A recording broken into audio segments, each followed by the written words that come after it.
All right, guys, welcome to another video. Today we're going to talk about whether you should go for VIP 14 first or T5 first. So this is a question I had when I was a younger player, and I remember I would look up different videos to see what the experts thought. And if you just don't want to watch anymore, you just want me to give you the answer, I think you should go for VIP 14 first, but there are some benefits for T5. And if you wanted to go for T5, at least I want you to know what you're getting yourself into.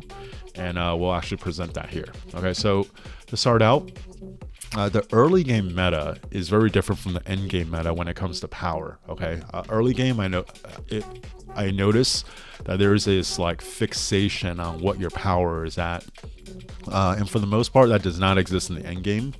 Now, the reason why is because in the early game, T5 players are either really big whales. When I talk about early game, I'm not thinking like before KVK1, well, KVK1, maybe like KVK2.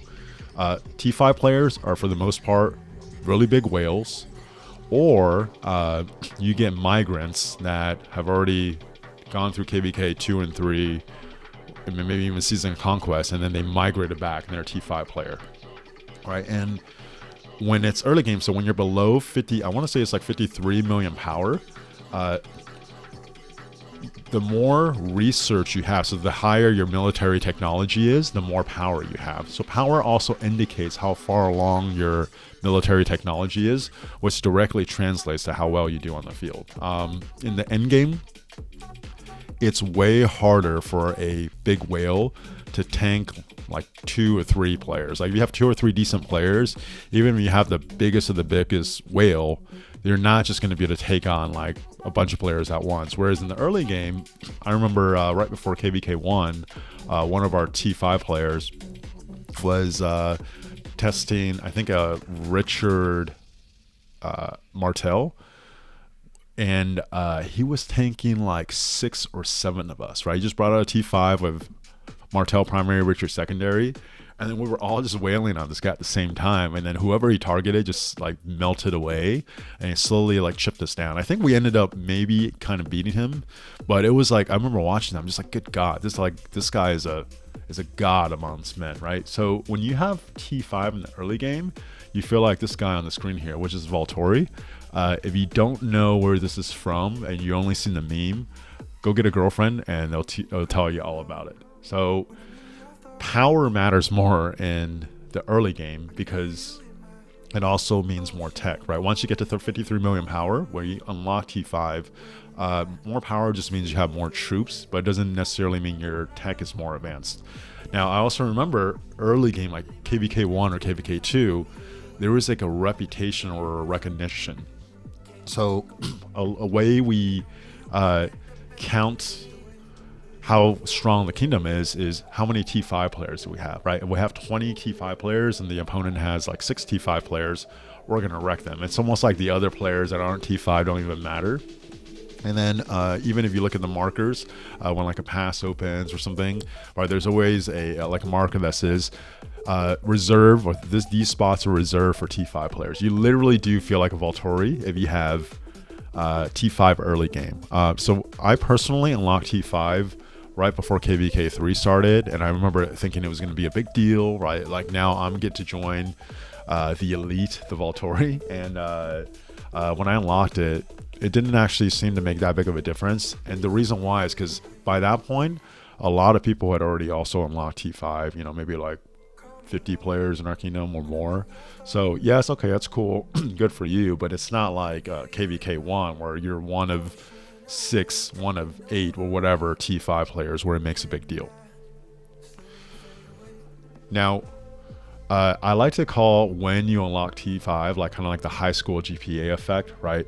As an adult, nobody gives a flying fuck when you unlocked, or what you got in your high school GPA, right? Or another way to think about it is whenever you got your cell phone, right, maybe in 2nd grade, right, if Timmy had a cell phone, I was like, oh, it's a big deal, Timmy has a cell phone. Could you imagine as an adult now, right, you get someone introduced like, oh, here's Timmy coming over, guess what, Timmy has a cell phone. Like, nobody cares, everyone has a cell phone. In end game, everyone has T5, it doesn't matter, but in the early game it matters a lot. Also, I hate to burst your bubble, but if you play long enough and you get to a certain point, you're gonna realize that a lot of these like T5 players, even your king, the leadership, they're actually noobs. They don't really even know what they're doing, but they know more than you and they have higher power than you.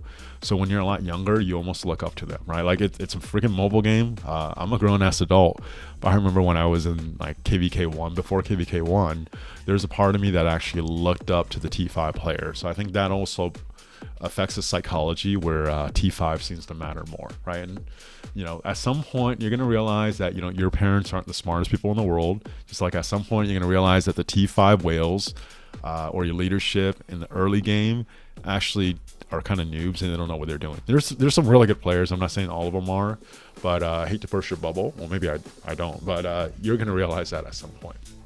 Okay, so in reality, how much power do you really need? Okay, so once you cross that 53 to 55 million threshold where you're T5, you're gonna need enough troops to open field, right? So if you have 1 march, you're gonna need less troops. And if you have 6 marches, you're gonna need more. So currently I run 6 marches and I obviously have T5. I need about 75 million powers to be able to open field 6 marches, fill up my hospital, and not have to heal with full crystal tech. Okay, that's it. So 75 million power. Now I do carry a little bit more. I usually carry somewhere between 80 to 85 in a KVK, just because I want a little bit extra. So if I have to fill rallies and garrisons and get deads, I don't have to go and train troops right away, right? But if I had to, I could just go train a lot more. So technically I could carry 100 something million power, but then the Imperium burden that I'm putting on my kingdom will be a lot higher.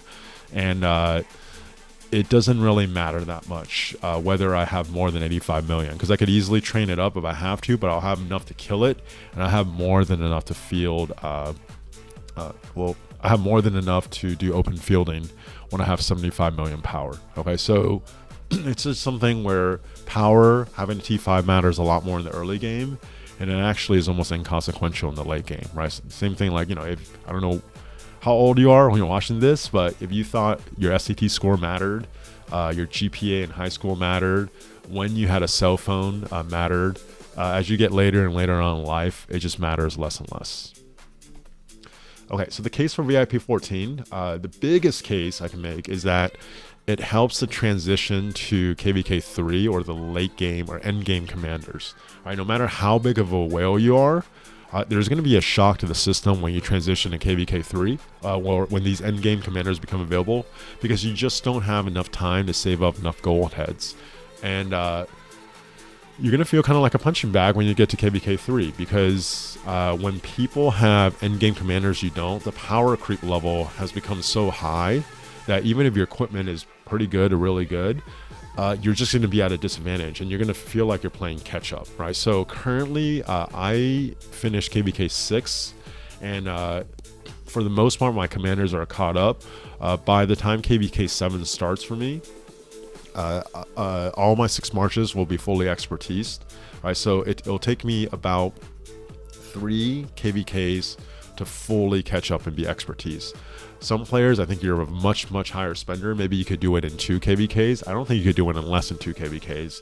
And then some players, if you're a lower spender or your activity level is lower, it's going to take more than 3. It might be, you might be in the end game for like a year and a half, 2 years before you catch up. Now, the KP glow up, I talked about this in an earlier video.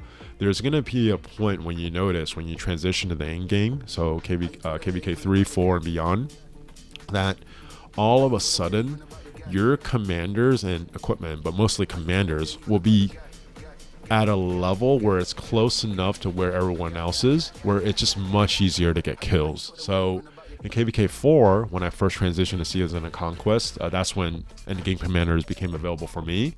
It was a struggle to get 500 million kills, right? I really had to grind, had to spend a little bit more than I wanted to, just because my commanders were so far behind. And by KVK 5, where I caught up for the most part, it became much easier. And I like to call that the KP glow up, just because until you catch up in commanders, it's going to be a lot harder, right? So if you have VIP 14 earlier, that means you're getting 1 extra gold head compared to VIP 12. If you get it 2 months earlier, you get about 60 gold heads earlier, right? If you get it 3 months earlier, you get about 90. So that actually matters. And then also there's some extra buffs. So you can see like VIP 13, you get plus 5% troop health. 14, you get plus 5% unit capacity.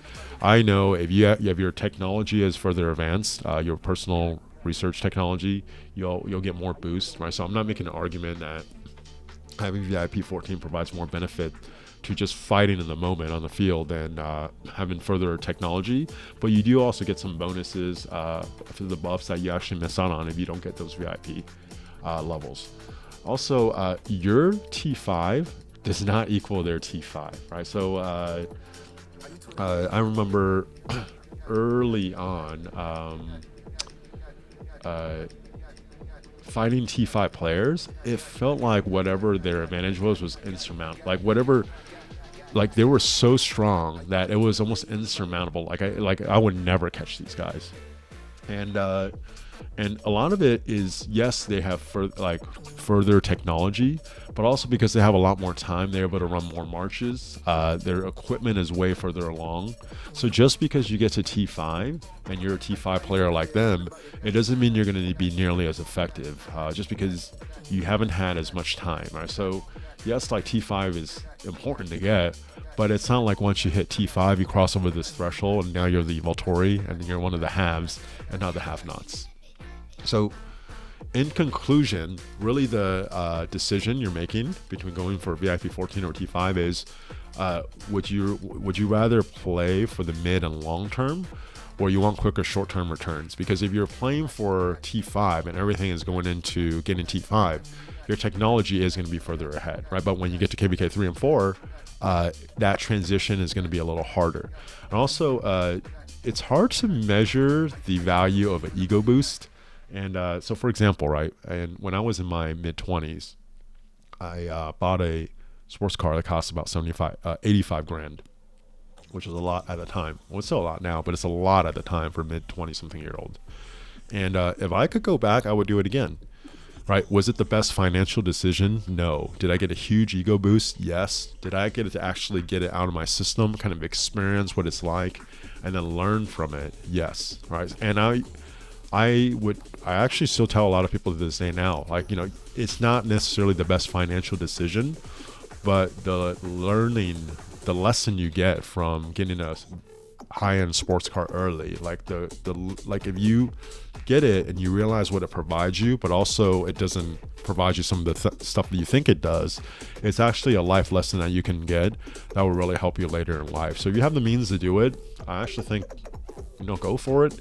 Just know what you're getting into so you can learn what you need to learn from it, and then also enjoy it, right? Just because for those of you that are watching that are a little older, right, so not in your 20s anymore, you'll never be able to experience having a high-end sports car in your 20s again once you're not in your 20s anymore.